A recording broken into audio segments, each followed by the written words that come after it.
Belangkas merupakan salah satu hewan tertua di muka bumi. Mereka sering disebut sebagai hewan fosil karena memiliki usia yang lebih lama dari hampir semua spesies lain. Makhluk purba ini diperkirakan telah berusia 450.000 tahun. Mereka mampu bertahan dari kepunahan massal yang memusnahkan dinosaurus, sekaligus mampu meloloskan diri dari kerasnya habitat zaman es. Orang Jawa menyebut hewan ini dengan mini untuk jenis kelamin jantan dan mirpuna untuk jenis kelamin betina.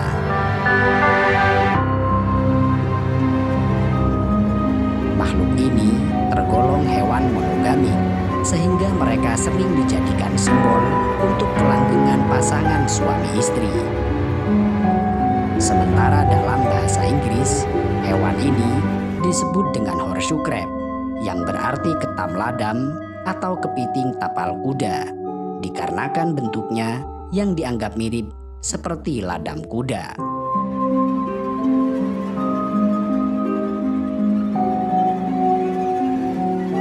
Belangkas adalah komoditas yang sangat mahal. Hal ini karena darah biru hewan ini telah digunakan selama hampir 20 tahun. Darah berwarna biru langit itu terbentuk dari senyawa yang mirip hemoglobin pada manusia yang disebut hemosianin. Darah mereka menjadi sangat vital untuk menguji berbagai vaksin virus, termasuk virus corona dan varian terbaru virus Omikron.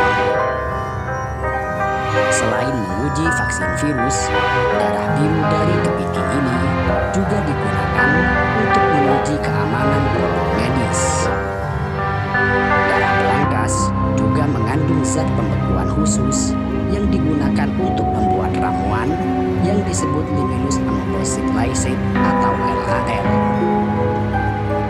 Sebelum LAL ditemukan, para ilmuwan tidak memiliki cara mudah untuk mengetahui apakah vaksin atau alat medis terkontaminasi oleh bakteri seperti E. coli atau Salmonella.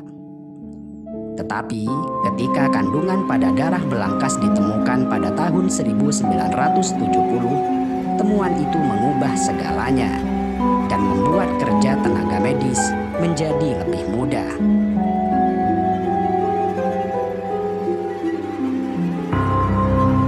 Di Amerika Serikat, Tiongkok, dan Jepang, ekstrak darah ini digunakan sebagai bahan pengujian endotoksin serta mendiagnosis penyakit meningitis.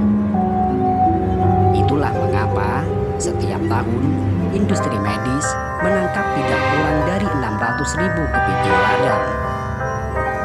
Sebanyak 30% dari darah mereka akan dikuras untuk kemudian diolah, dimurnikan, dan dibekukan untuk menghasilkan LAL, di mana produk darah kepiting ladam ini bisa mencapai harga $60.000 atau sekitar 900 juta rupiah untuk per liternya.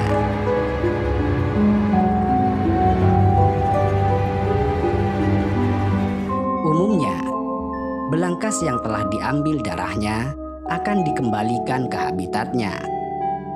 Namun tentu saja, kepiting-kepiting ini mengalami nasib yang mengenaskan. Sebab mereka sudah tidak bisa hidup sehat seperti sebelumnya. Karena itu, pada tahun 2016, Persatuan Internasional untuk Konservasi Alam memasukkan kepiting ladam atau belangkas ke dalam daftar merah, yaitu satu tahap di bawah terancam punah. Dalam Peraturan Pemerintah Republik Indonesia Nomor 7 Tahun 1999, belangkas merupakan salah satu sumber daya genetik yang dilindungi.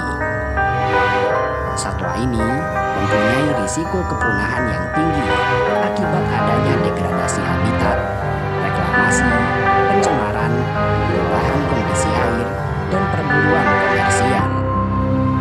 Dan ini berarti bahwa belangkas bisa bertahan dari kepunahan massal.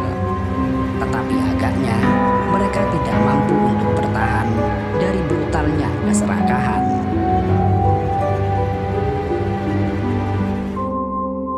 Belangkas biasa hidup di perairan dangkal di kawasan hutan mangrove. Hewan yang bertubuh lebar, pipih dan berekor panjang seperti ikan pari ini suka berenang dalam kondisi yang terbalik. Mereka memanfaatkan ekor serta mata ventral di bawah tubuhnya untuk menentukan arah. Kebiasaan ini sering dilakukan oleh belangkas kecil, dan kebiasaan tersebut akan semakin hilang ketika mereka telah dewasa.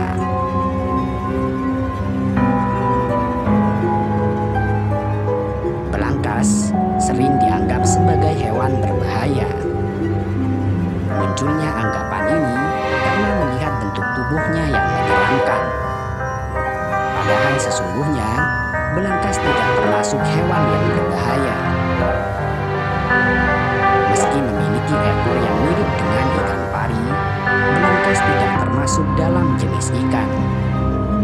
Bahkan, julukan kepiting ladang pada hewan ini tidak lantas menjadikan mereka termasuk dalam keluarga kepiting. Belangkas tidak memiliki antena, yang dengan demikian mereka tidak termasuk Crustacea, alias keluarga kepiting atau keluarga udang.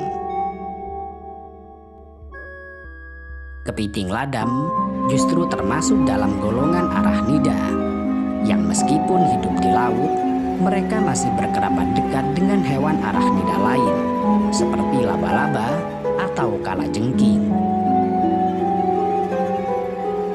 Kepiting ladam memiliki 10 mata yang terbagi untuk banyak fungsi.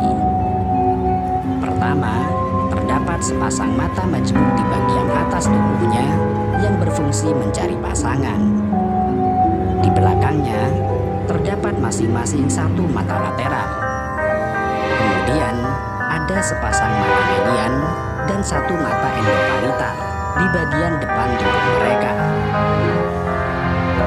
Selanjutnya, ada pula 2 mata ventral di bagian bawah tubuhnya yang diperkirakan berfungsi sebagai penunjuk arah ketika mereka berenang.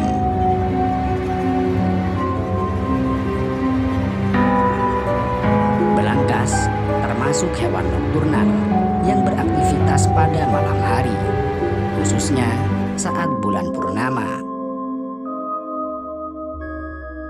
Hewan purba ini menggunakan kaki-kakinya untuk bergerak. Di dekat mulut mereka terdapat anggota tubuh yang menyerupai kaki, tetapi sebetulnya ia adalah penjepit yang digunakan untuk memindahkan makanan agar lebih dekat ke mulut mereka. Penjepit ini pula yang digunakan oleh belangkas untuk menghancurkan makanan favoritnya agar lebih mudah untuk dicerna oleh mereka.